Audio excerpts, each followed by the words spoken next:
On va se présenter. Donc, je vais laisser la main à Alex et Anthony pour une petite présentation. Je te laisse commencer, Alex. Allez, c'est parti. Donc moi, je suis Alex Fagès, je suis responsable commercial côté partenaire chez Zendesk. J'ai rejoint la société il y a un peu plus de 7 ans maintenant et je suis très content de vous présenter ce webinaire aujourd'hui. Et bonjour à tous. Donc moi c'est Anthony Roda, je suis expert fonctionnel digital au sein de Amphenol Socapex. Donc j'ai rejoint Amphenol Socapex en alternance en 2019 et puis par la suite j'ai continué à travailler dans cette entreprise donc maintenant en tant qu'embauché et je m'occupe de la partie Zendesk mais aussi d'autres outils digitaux. Et moi, Yanis Bebo, chef de projet consultant CRM chez Simulea depuis bientôt 8 ans maintenant. Donc, je connais Alex, on va dire, depuis 8 ans aussi. Et je travaille, du coup, avec Anthony sur le projet, du coup, d'Amphenol sous Apex, le projet Zendesk, depuis à peu près 2 3 ans. Donc, on a eu le plaisir de travailler ensemble. Donc, l'objectif aujourd'hui, c'est de vous montrer comment on a mené ensemble, du coup, cette réflexion autour du service client.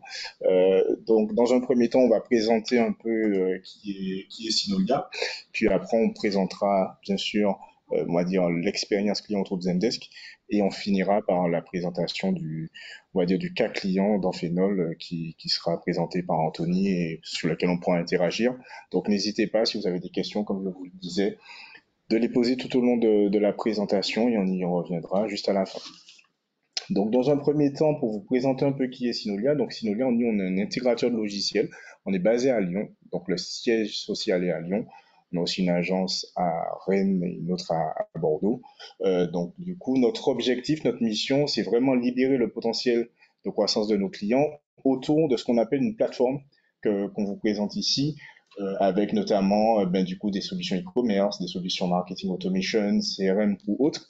Donc vraiment, notre objectif, c'est vraiment de vous apporter une solution personnalisée en fonction de vos besoins. D'accord? Donc en fonction de ce que vous allez nous soumettre comme cahier des charges, comme expression de besoin, notre rôle, c'est de trouver la solution qui correspond le plus à vos besoins. D'accord? Et tout ça avec une équipe, du coup, de consultants, de chefs de projet, d'interlocuteurs commerciaux, évidemment, responsables marketing, développeurs. Donc voilà, vraiment, on n'a pas de secteur privilégié, mais toute la logique de l'entreprise, c'est vraiment de vous accompagner au mieux sur vos solutions digitales en vous apportant des solutions innovantes. Nous, on va dire 3 axes. On prend soin, du coup, du parcours de vos clients. C'est très important pour nous de comprendre le parcours de vos clients pour après, au mieux, vous aider à choisir une solution, à choisir une typologie de projet, un accompagnement, des formations, etc. Donc voilà, on est en charge, notamment en vous conseillant sur le parcours de vos clients. Puis après, bien sûr, pensez aux utilisateurs de l'application ou des applications, parce que tout à l'heure on parlait de plateforme. Donc ça va être très intéressant, du coup, de vous livrer une plateforme qui va permettre d'avoir une adoption maximale. On sait souvent que les projets, du coup, on va remplacer potentiellement des solutions existantes. Parfois, on va vous équiper pour la première fois. Donc, c'est important, au-delà de la version 1 du projet qu'on aime dire, du coup, favoriser le fait que vous allez utiliser la solution dans le long terme et on le verra notamment quand Anthony va aborder sa partie. Et bien sûr, le troisième aspect, la partie collaboration. Donc, on sait que mettre en place ce type de solution, ça fait intervenir plusieurs secteurs, plusieurs services. Donc, c'est très important d'avoir une communication optimum pour que, du coup, on parlait tout à l'heure de parcours client, que votre client comprenne que peu importe qui il va contacter à n'importe quel moment au sein de votre entreprise, l'information est partagée, il n'a pas le sentiment que c'est vraiment des silos qu'il y a au sein de l'entreprise. Donc, quelques chiffres sur le Synolia et aussi Zendesk. Donc, Synolia, on est partenaire historique de Zendesk depuis 2015. Je disais que je connais Alex depuis longtemps, mais voilà. On a déjà accompagné plus de 250 clients, donc tout projet confondu avec un focus à peu près de 120 projets sur la partie Zendesk. Et on fait 14 millions de chiffres d'affaires en 2022. Donc voilà pour qui est Synolia de façon générale. Juste avant de laisser la main à Alex, je vais vous mettre un deuxième petit sondage. Je vous rassure, il n'y en aura pas toutes les 5 minutes. Mais deuxième petit C'est le sondage pour dernier, hein, c'est savoir, ça? c'est le dernier, Ok. exact, pour savoir qui connaît Zendesk ou pas. Donc normalement, sous votre écran, vous avez un petit sondage qui dit connaissez-vous Zendesk? Parce que oui, que vous l'utilisez dans votre entreprise, oui, mais n'est pas utilisé dans mon entreprise, ou tout simplement non. Donc on vous laisse quelques secondes pour répondre à ce sondage. Je laisserai la main à Alex pour voilà, présenter rapidement qui est Zendesk et puis surtout sur la partie expérience client. Ok, moi je vais commencer à présenter Zendesk en quelques mots. Zendesk, c'est une société américaine, éditeur de logiciels, danoise à l'origine, qui a été créée il y a une quinzaine d'années maintenant. L'objectif, il est simple, c'est faire en sorte d'améliorer l'expérience de vos clients. Donc ici, on va faire un zoom aujourd'hui sur la partie, on va dire, service client dans l'industrie, dans le B2B, et spécifiquement sur aujourd'hui le rapport qu'on effectue chaque année. En fait, c'est un rapport qu'on appelle les tendances de l'expérience client, CX-Trend. Donc, c'est ce rapport 2023 où on interroge les dirigeants dans le monde entier, les dirigeants des entreprises clientes et prospects de Zendesk, pour découvrir un petit peu quelles sont les tendances. Et ces tendances, on va les analyser spécifiquement dans le spectre, je dirais, de l'industrie et de l'industrie manufacturière. Donc ça, c'est les chiffres que je vais vous présenter aujourd'hui, sont spécifiquement sur la partie contextuelle dans l'industrie manufacturière et dans l'expérience donc B2B. Donc c'est ce que Parfait, je vous présente là aujourd'hui. parfait. Ben, je te laisse la main, Alex. Ok, alors on note effectivement que, y compris dans un contexte business to business, donc entre professionnels, l'expérience client est un élément qui est vraiment important et qui doit être privilégié. Privilégié sur trois aspects, je dirais, la partie fidélisation, augmentation du chiffre d'affaires et attente de clients. C'est les trois aspects qu'on va dérouler ensemble. On a noté dans cette grande étude, qui est une étude internationale, que 73% des dirigeants expriment que l'expérience client aujourd'hui est considérée comme un facteur clé du choix de fournisseurs, donc de leurs clients. Donc c'est un élément différenciateur. C'est un élément qui permet aussi de créer de la fidélité et faire en sorte donc de générer un chiffre d'affaires plus important. Les clients qui expriment une satisfaction autour de l'expérience qu'ils ont eue d'achat de vos produits et vos services reviennent tout simplement et ne décident pas de changer de fournisseur. L'autre point qui est important dans cette étude aussi à noter, c'est que 77% des fournisseurs disent que l'expression, en fait, les attentes, les besoins des clients dans un contexte B2B, elles sont vraiment liées sur le fait d'être joignable, d'être disponible, peu importe le canal de communication. Et finalement, ce qu'ils expriment, c'est le fait d'avoir une expérience qui soit le plus unifiée possible. Je donne un exemple tout simple. À partir du moment où je rentre en contact par téléphone avec l'entreprise, j'estime qu'il est normal qu'elle ait connaissance, au moment où je l'ai au téléphone, des emails qu'on a pu échanger. Donc, ce qu'on appelle une expérience client unifiée, c'est faire en sorte que finalement, peu importe le canal de communication par lequel j'entre dans l'entreprise, bah, j'ai la même expérience et je ne suis pas obligé en tant que client, même dans un contexte B2B, à répéter le contexte dans lequel je suis. C'est un peu ce qu'on vous disait tout à l'heure en termes de collaboration entre les équipes.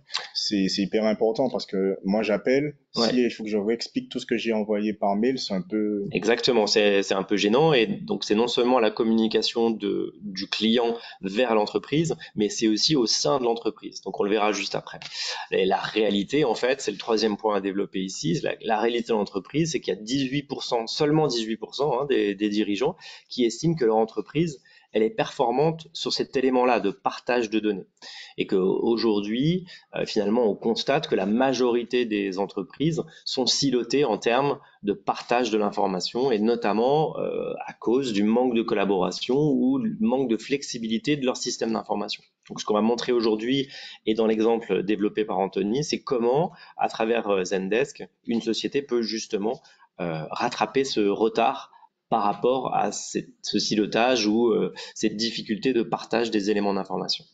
Ce qu'on voit dans le slide suivant, c'est justement tous les freins qui existent aujourd'hui pour améliorer l'expérience client, encore une fois dans ce contexte B2B.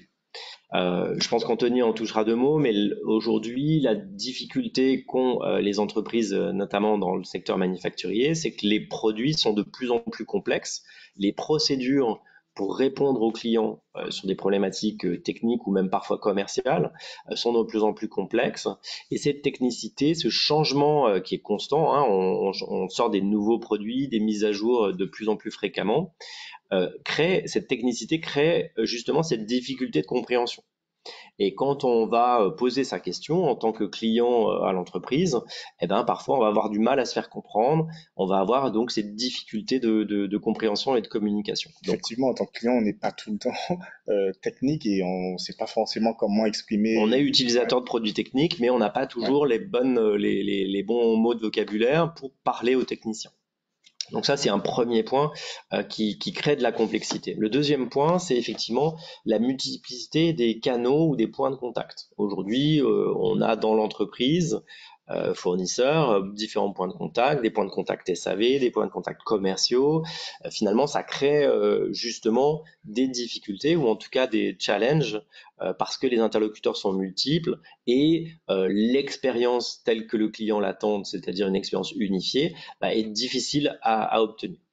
L'autre point aussi, c'est que non pas cette fois-ci au niveau des hommes, mais au niveau des systèmes, au niveau des données, aujourd'hui, les données clients sont très souvent silotées. Elles sont isolées dans les équipes. Chacun développe un petit peu sa connaissance client et ses informations autour du client.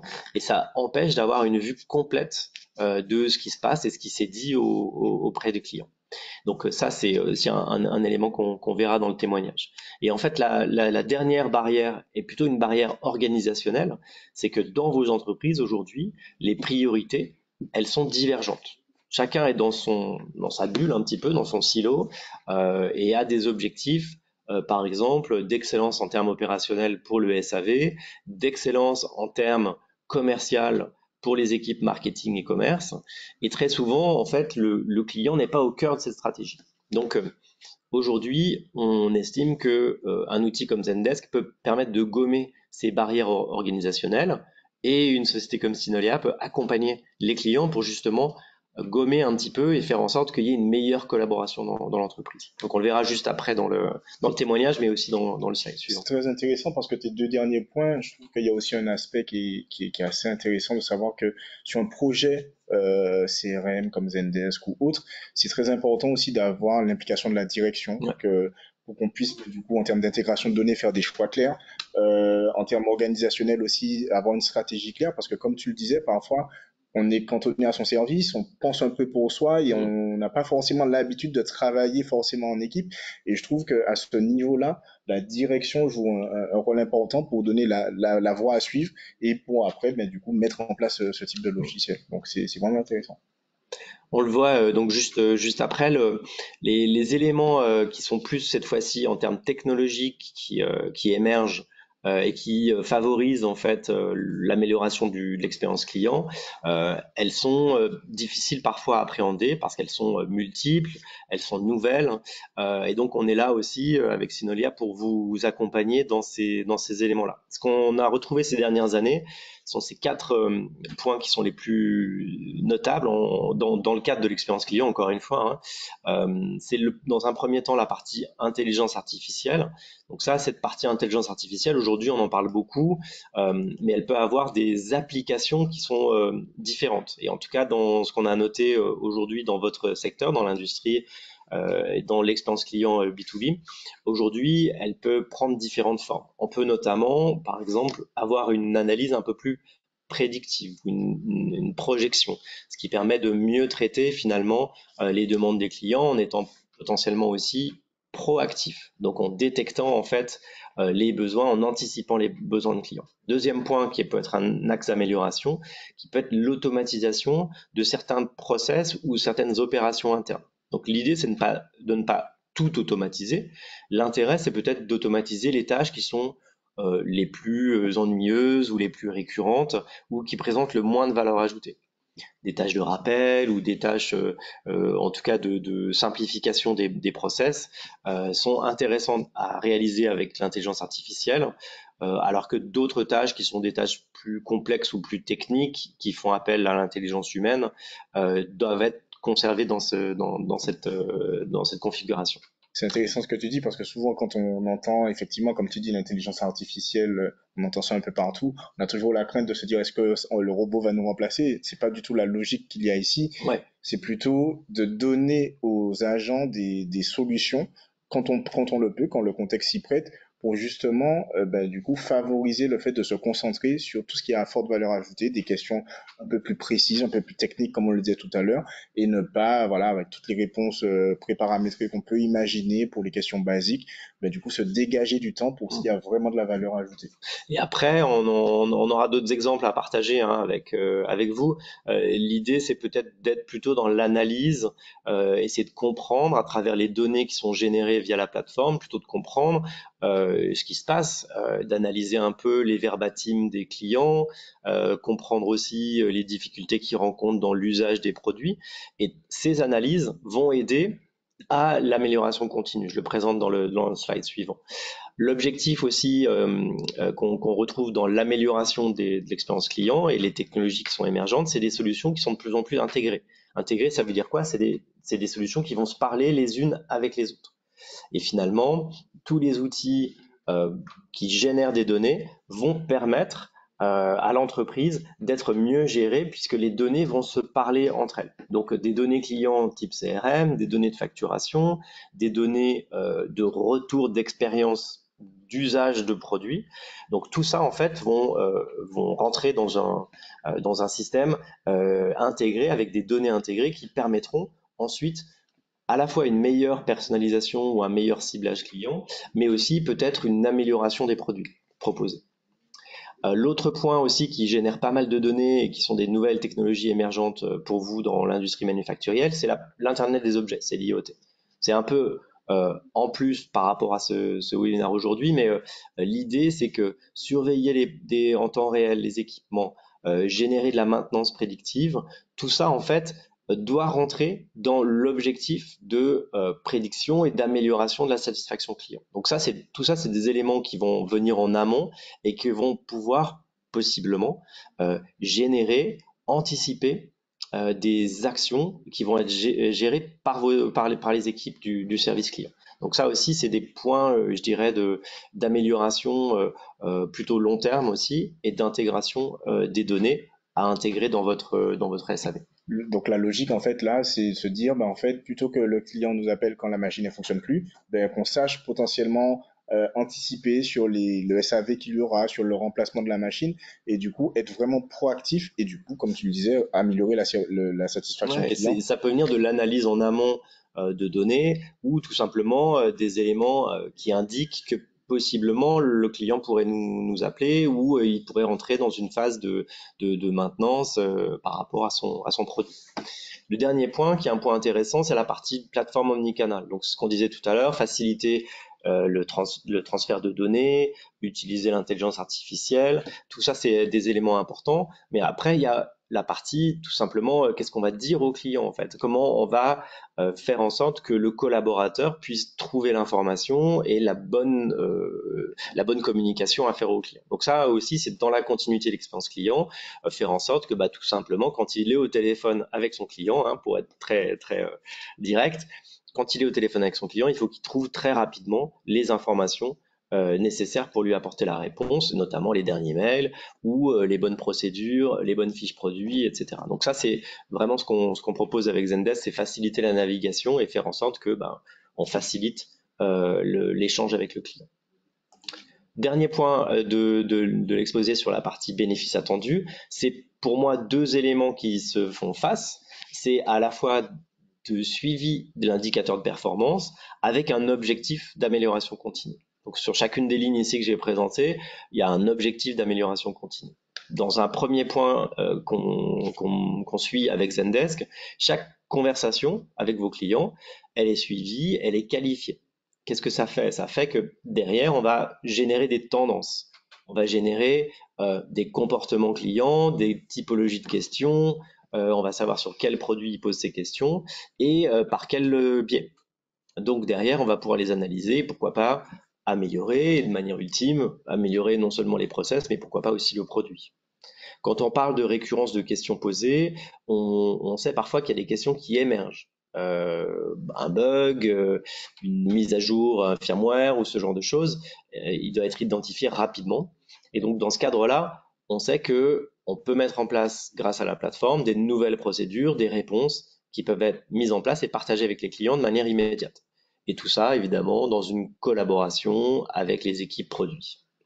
Dernier point, et qui est à mon avis aussi important à signaler, c'est au-delà de cette mesure de performance, on a besoin de comprendre justement quels sont les liens au sein de l'entreprise et quelles sont les collaborations qui doivent être établies pour bien communiquer entre les équipes qui parlent aux clients, les équipes SAV, les équipes commerciales, et puis les équipes produits. Donc tout ça, en fait, c'est faire en sorte de mettre en place une organisation qui est plus efficace et optimiser les ressources, et pourquoi pas justement réduire certaines ressources en automatisant des tâches et les consacrer plutôt à de la fidélisation client, à de l'écoute en vue de l'amélioration de produits. Voilà, tout ça, c'est des indications que je souhaitais partager avec vous aujourd'hui et qu'on retrouvera notamment dans la partie de témoignage avec Anthony.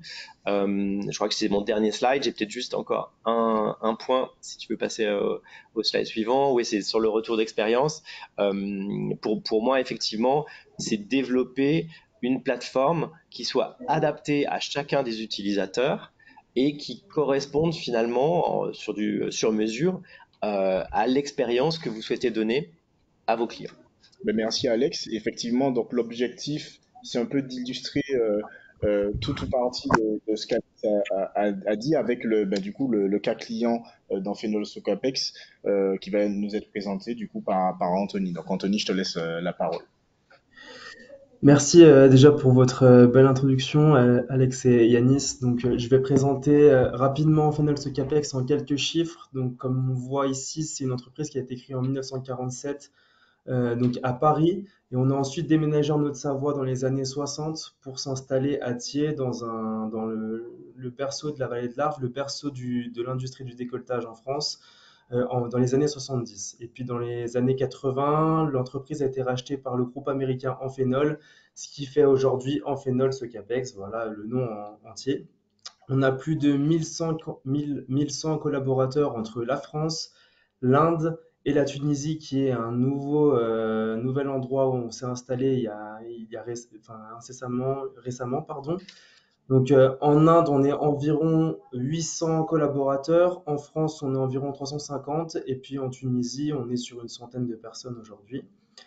Euh, Qu'est-ce qu'on fait rapidement chez Amphenol Capex? On fabrique des connecteurs pour des applications militaires, avioniques, industrielles. En fait, tout simplement, des connecteurs, c'est ce qui permet de transmettre de l'information entre un point A et un point B sur des applications plutôt militaires, hein, sur un soldat, sur des rafales, voilà, sur des choses de ce style-là. Depuis 2018, on a décidé de mettre en place une digitalisation qui était progressive et ça s'est fait en fait via un premier projet CRM en lien avec le service commercial. Donc, on a lié en fait le service commercial et le service client pour pouvoir créer un premier projet. Donc, on avait trois objectifs. Le premier objectif, c'était de centraliser et de consolider les informations commerciales parce qu'il y avait en fait un manque d'informations passées entre ces deux services-là. Donc, on voulait avoir toutes ces informations sur une seule et même base de données. Le deuxième objectif, c'était de réduire les risques d'erreur. Donc, à travers en fait ces risques d'erreur, c'est de donner une meilleure information au client, d'être plus performant aussi dans la diffusion d'informations, plus performant aussi dans la définition des besoins, dans la définition des attentes que le client pouvait avoir en fait vis-à-vis de ce qu'on pouvait lui proposer. Et puis enfin, c'était de centraliser et de gérer les réclamations des clients via un service de ticketing intégré directement au CRM. Et donc la première collaboration s'est faite avec Synolia avec Sugar CRM. Donc en 2019, on a mis en place le Sugar CRM pour le service commercial et le service client. Donc, il y avait 3 points sur ce CRM-là. Donc, d'abord, l'implémentation du CRM pour faciliter les processus et les flux d'informations entre les services, pas que le service client et le service enfin, commercial, mais aussi le service marketing, les ingénieurs, afin d'avoir une meilleure prise d'information sur toutes les données qu'on peut avoir dans les différentes affaires qu'on a dans l'entreprise.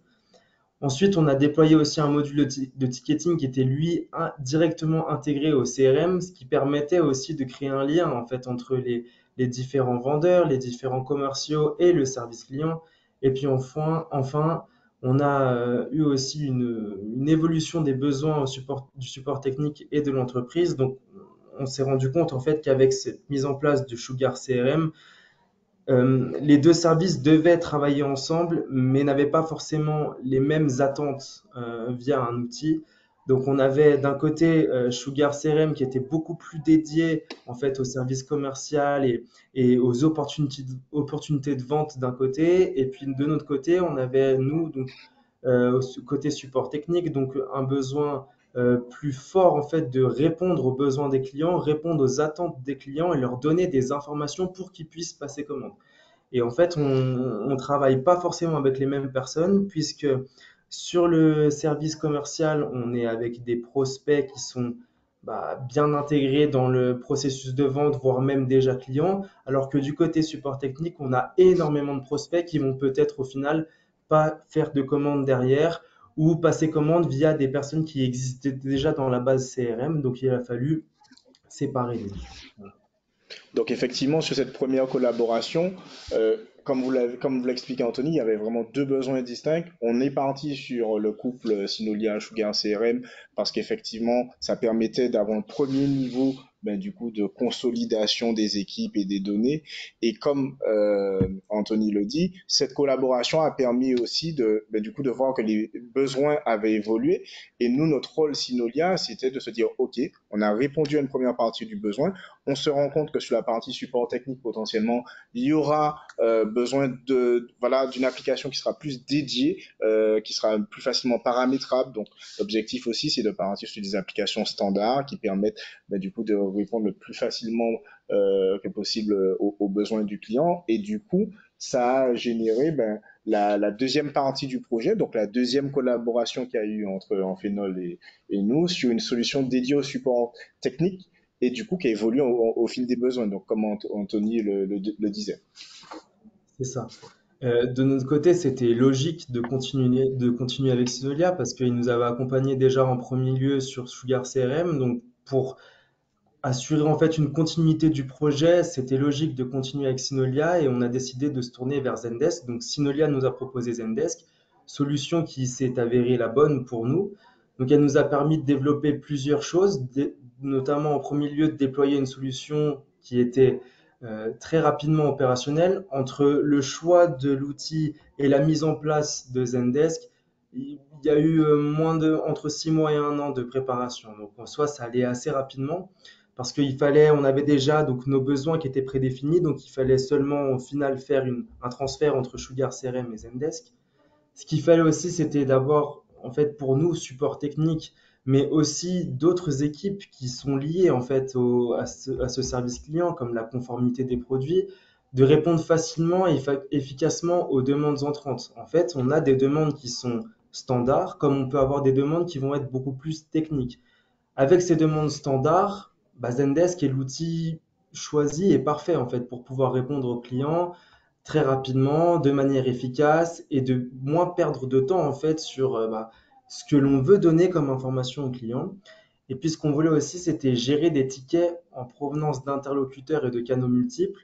Donc aujourd'hui, tout est centralisé sous Zendesk, mais les tickets peuvent provenir des emails, des mails directs, donc des mails internes aussi, du site web, mais aussi du téléphone, des appels entrants qu'on peut avoir, et bientôt de Teams, on le verra un peu plus tard. Donc, on a développé plusieurs fonctionnalités pour avoir en fait un meilleur pilotage de l'activité. Donc, comme le disait Alex tout à l'heure, ce qui est important ici, c'est de mettre en place un outil et d'avoir une analyse continue pour pouvoir améliorer continuellement l'outil. Donc en premier lieu, on a créé et attribué des tickets donc à chacun des agents et à chacun des groupes. Donc comme on peut le voir sur le petit graphique qu'on a en bas, on a trois différents groupes aujourd'hui au sein de Zendesk qui nous permet en fait d'avoir des activités dédiées seulement pour certaines équipes et de pouvoir transférer différents tickets si par exemple un ticket est d'abord lié à la conformité produit puis ensuite il y a le besoin du support technique. On peut jouer en fait avec ça. On a paramétré beaucoup de réponses standardisées via des macros, ce qui permet en fait tout simplement de répondre très rapidement à des demandes très standards de la part de certains clients. On a favorisé aussi le partage d'informations entre les services, tout simplement parce que quand on reçoit un ticket grâce à la plateforme support, pardon, on peut très rapidement en fait intégrer les ingénieurs, les marketeurs aux demandes, ce qui permet d'avoir un flux d'informations et un flux d'historique des discussions très claires et très fiables. On suit aussi les demandes entrantes à travers ces tickets, donc comme je vous expliquais tout à l'heure, à travers différents canaux. On permet aussi de visualiser tout l'historique des tickets d'un interlocuteur, pardon, quel que soit le canal. Donc ça reprend encore hein, tout ce qu'on explique depuis tout à l'heure avec les emails, le site web, etc. Et puis, on a aussi mis en place une analyse à travers des tableaux de bord. Donc, on a différentes données qui peuvent provenir de Zendesk sur la façon dont on utilise les tickets, la façon dont on répond, quelles familles de produits sont touchées par rapport à ces tickets, quelles sont les demandes entrantes selon les typologies de demandes, etc.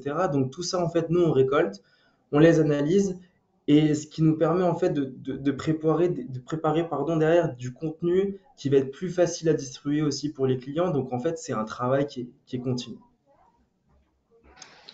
Effectivement, donc c'est vrai que par rapport à ce que Anthony dit là, ce qui est intéressant aussi à savoir, c'est on va l'expliquer un peu après dans les bonnes pratiques, on a mis en place toutes ces choses au fur et à mesure. Donc l'objectif dans un projet, c'est pas tout mettre tout de suite. Donc faut pas paniquer si effectivement l'expression de besoin n'est pas encore assez claire, etc.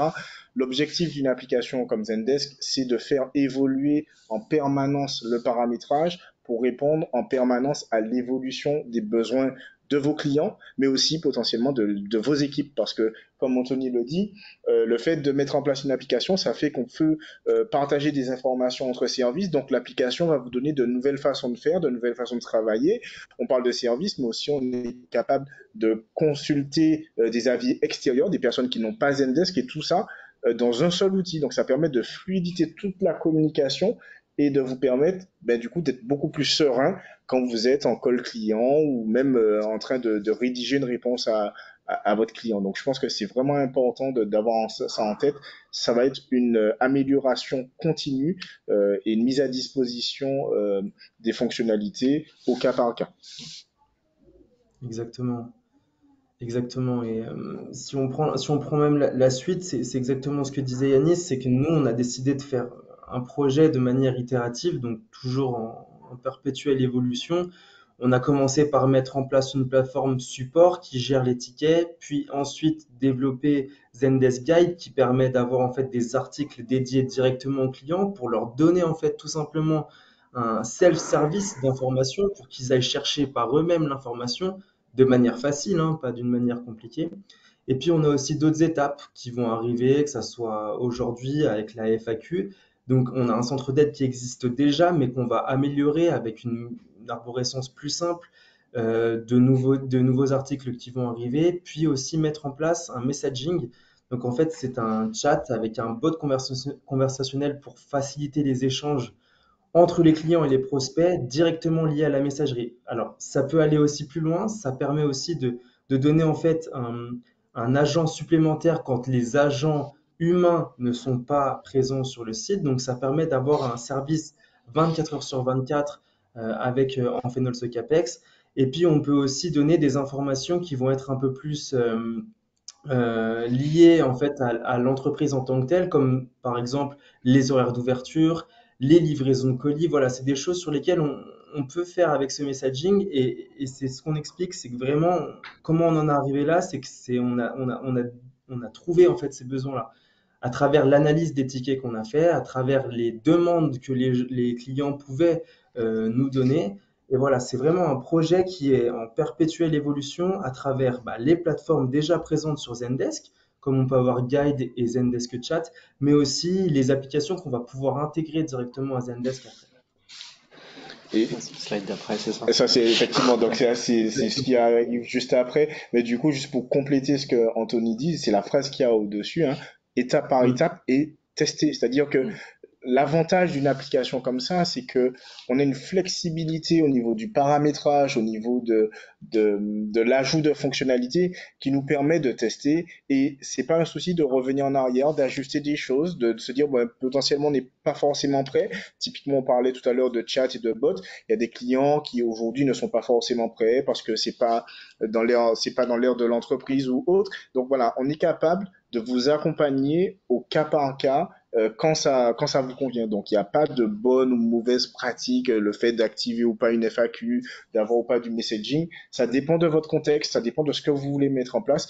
Et comme Anthony le dit, l'avantage, c'est que il y a une évolution qui fait que avant potentiellement, il y avait une perte d'information entre les services, jusqu'à maintenant, dans quelques semaines, potentiellement avoir un service presque 7/7 et 24/24. Donc ça, Oui, c'est... après ça dépend comment on le présente. C'est vrai que le messaging, ça peut être aussi juste recevoir un message qualifié. Mm. Qualifié par un bot, c'est plus sympa entre guillemets que avoir un formulaire un peu long à remplir en dehors des heures ouvrées. Et puis on peut pourquoi pas imaginer encore d'autres usages. Je l'ai présenté récemment avec un connecteur qui peut peut-être laisser un vidéo message ou un audio message. Donc tous ces pratiques-là rentrent de plus en plus dans les usages B2B. Mm. Et encore une fois, ça contribue à une meilleure compréhension, à une meilleure circulation des données et une connexion avec le reste du SI. Parfaite, parfaite transition, Alex.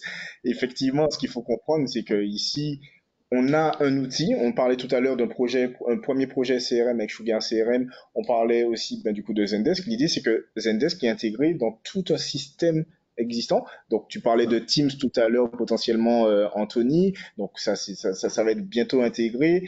Et en fait, Ouais. l'objectif, c'est qu'une application comme ça communique. Quand on met ce genre d'application, il faut que elles puissent communiquer avec le système d'information pour donner à la fois aux clients mais aux collaborateurs les bonnes informations au bon moment. Et qui restent chacun dans leur logique ou dans leur service. Quand je suis à la logistique ou au suivi de livraison, j'ai pas le même objectif. En revanche, j'ai accès à la même information, le tout dans mes outils ou en tout cas dans mes outils de communication habituels. Exactement. Vraiment.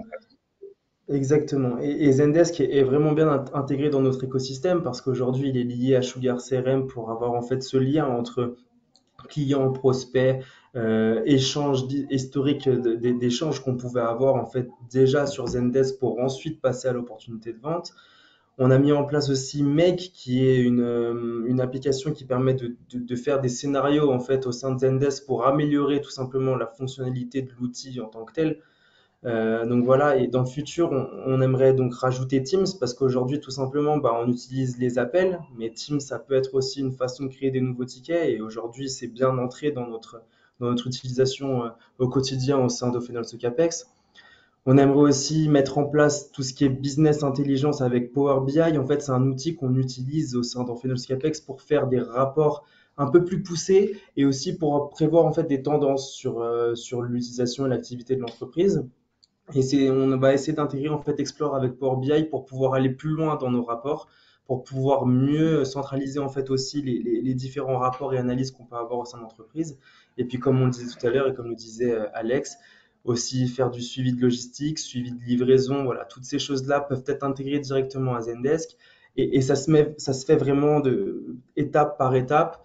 Tout ce qu'on explique là, notamment par mail avec Yanis, on a travaillé dessus pendant très très longtemps. On a commencé avec des applications, on est revenu en arrière parce qu'en fait, on n'arrivait pas à trouver la bonne solution. Puis au final, on a réussi à trouver la bonne solution et aujourd'hui, ça fonctionne et ça marche et on est heureux que ça puisse fonctionner. Donc voilà, c'est vraiment ça l'objectif, c'est de faciliter le quotidien des équipes, nous, au sein d'Influence Capex, donc support technique, conformité produit, mais aussi conformité des exportations parce on a trois équipes et puis aussi de faciliter le quotidien des clients, leur donner plus accès à des informations qui vont être données de manière sur un guide, donc en self-service, mais aussi d'avoir des réponses qui sont prêtes pour eux, et puis un quotidien, une solution à gérer.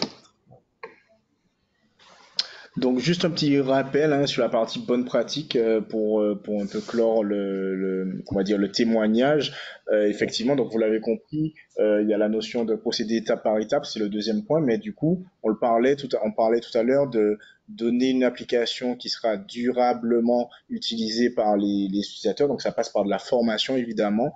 Donc on est là, Synolia, Zendesk aussi pour accompagner les équipes du client, donc ici avec Anthony et ses équipes pour les aider à utiliser l'outil, à la fois utiliser, mais aussi pour paramétrer, parce que les équipes d'Amphenol, Socapex ont aussi la main sur l'administration de l'application. Donc ça aussi, c'est une vraie plus-value. On est capable de laisser la main et en termes d'administration, de rajouter ou pas des fonctionnalités pour justement procéder par étape.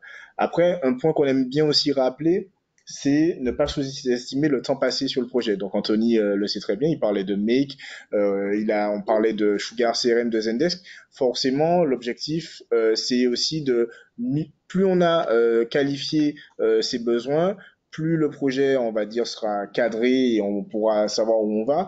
Mais du coup, faut se donner du temps. Donc, il faut que les équipes aient le temps de justement rédiger ces spécifications, le temps de tester, le temps de valider ce qu'on a mis en place. Donc ça, c'est hyper important d'allouer du temps aux différentes équipes, que ce soit aux chefs de projet, aux utilisateurs, etc. Ouais. Après, bien sûr, s'entourer d'une équipe de professionnels de confiance. Donc, je pense que ce qu'on a voulu illustrer ici, c'est vraiment une relation entre Amphenol, Synolia, mais aussi Zendesk, dans le sens où nous, on est partenaire Zendesk depuis très longtemps, on connaît l'éditeur, on est capable de remonter des informations à l'éditeur quand le besoin se fait ressentir. Et en même temps, je pense que c'est aussi ça qui nous a permis, mais du coup, de continuer sur le projet Zendesk, parce que le projet Sugar CRM, c'était aussi très bien passé.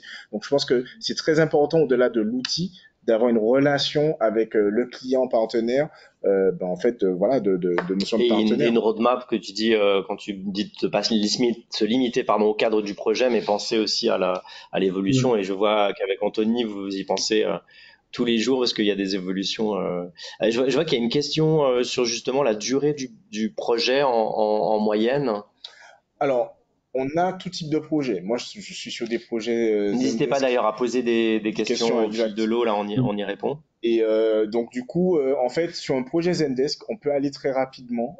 Typiquement, on a des offres packagées où on est capable, en fonction du besoin du client, en un mois et demi, d'avoir quelque chose live. Donc ça aussi, ça change des projets CRM traditionnels où parfois c'est très long. On est Ouais. capable très rapidement d'avoir des choses live et comme on a dit, on revient étape par étape. L'idée, c'est qu'on va livrer une première version et au fur et à mesure, on va rajouter des fonctionnalités. Donc, c'est quelque chose qui peut aller vraiment très vite.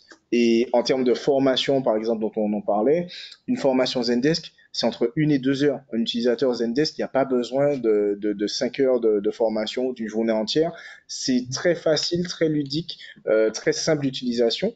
Et bien sûr, les administrateurs, du coup, sont formés aussi pour pouvoir faire évoluer l'application. Donc voilà, je dirais entre un mois et demi pour une première version d'une application sur ce type de projet. Ouais. Donc, comme Alex le disait, on est arrivé presque au terme de la session, donc on vous laisse encore quelques secondes quelques minutes pour poser des questions. J'en ai vu une deuxième qui est plus pour Anthony que je Ouais. vais lire. Quelle différence, quel résultat avez-vous pu observer depuis la mise en place de Zendesk? Euh, on a eu quelques différences déjà sur les analyses en fait de tickets qu'on peut avoir, mais aussi sur le temps de réponse, surtout que l'on donne en fait aux clients et aux prospects via Zendesk. En fait, avant Zendesk, tout simplement, on n'avait pas de politique d'SLA sur le temps d'attente en fait des réponses qu'on pouvait avoir. Et aujourd'hui, on a mis en place en fait cette politique-là. Donc c'est un service level agreement. C'est une politique en fait on a 5 jours pour pouvoir répondre en fait à un ticket maximum. Et puis on peut gérer aussi surtout l'urgence du ticket, la priorité du ticket. On a 4 niveaux de priorité. On utilise le niveau urgence si c'est un ticket qui a besoin en fait d'une analyse très rapide. On a aussi le niveau élevé pour des tickets qui vont être importants, mais moins importants que ceux qui sont urgents. On a le niveau normal, qui ça va plutôt être en fait tous les tickets qui proviennent en fait des demandes internes. Et puis on a tous les tickets de base avec une priorité basse où on a en fait 5 jours ouvrés, hein, donc pour Mhm. répondre aux clients. Ok. Généralement, aujourd'hui, en fait, ça nous a permis de suivre ça et d'améliorer un peu notre temps d'attente et notre temps de réponse en fait aux clients. Et puis on a aussi en fait des analyses derrière tout ça sur, il y a un statut qui existe sur Zendesk qui est le temps d'attente en fait. Quand on met en pause un ticket, on peut le mettre en pause pour une attente client, mais aussi pour une attente interne.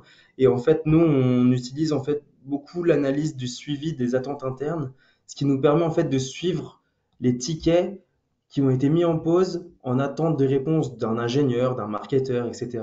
Et si on dépasse un certain nombre de jours, on va dire 30 jours, c'est que c'est un ticket qui est extrêmement en retard et là, il va falloir vraiment faire quelque chose et bouger en fait les équipes en interne.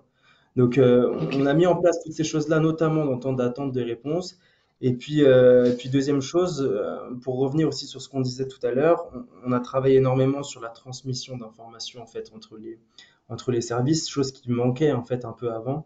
Et aujourd'hui, on essaye en fait de travailler tout simplement avec les chefs produits, les marketeurs, tout le temps pour pouvoir donner plus facilement des réponses aux clients, que ce soit des réponses standards, des réponses via ticket, mais aussi des réponses via des articles. Et ça, ce qui permet en fait d'alimenter tout simplement Zendesk, mais aussi le contenu euh, de communication en fait qu'on va donner aux clients. Et Ouais. c'est un gros travail en fait d'inertie et de cohésion qu'on a au sein de l'entreprise.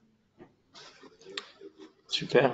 Bah, Merci Anthony, je merci vois Anthony. qu'il est bientôt 11h50, donc déjà merci à toutes celles et ceux qui ont pu se libérer.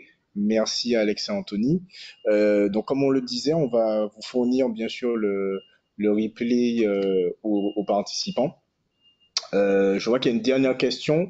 Faut-il limiter le nombre de personnes impliquées dans le projet? Alors là, sur ma casquette de chef de projet consultant, en fait, on a plusieurs phases. Donc, on va avoir la phase de spécification où on va, lors d'ateliers avec les différents services, ben, du coup, décider des fonctionnalités qu'on va mettre en place, du paramétrage qu'on va mettre en place. En général, ces ateliers, effectivement, faut pas qu'il y ait trop de personnes. C'est-à-dire qu'en général, on essaie de se limiter à 5 6 personnes, avec un chef de projet qui est présent lors de chaque atelier, qui permet de faire le lien entre les différentes équipes, parce que parfois on fait des ateliers spécifiques au Mhm. niveau des équipes, et ça permet d'éviter, voilà, qu'il y ait des discussions interminables, etc. Donc, ce qu'il faut faire pour construire un bon groupe, c'est avoir des personnes représentatives du métier, donc des personnes qui connaissent leur job, qui sont capables de se projeter aussi, et ça nous permet, du coup, d'avoir un échantillon représentatif, du coup, des différents services qui vont répondre, qui vont utiliser l'application par la suite. Donc l'idée c'est voilà 5 6 personnes sur un atelier de spécification. Après, important lors de la phase de recette, donc de test, d'avoir ces mêmes personnes qui étaient là lors des ateliers, qui puissent valider les spécifications qu'on a décidées ensemble, puis après tester l'application. Super. Pas d'autres questions? Pas d'autres questions. Ben je vous remercie. Merci à tous. Merci beaucoup Anthony, merci beaucoup Alex, Merci Anthony, et merci puis on Alice. vous Merci dit à Yannick. très bientôt. À bientôt. Merci. Au revoir. Au revoir.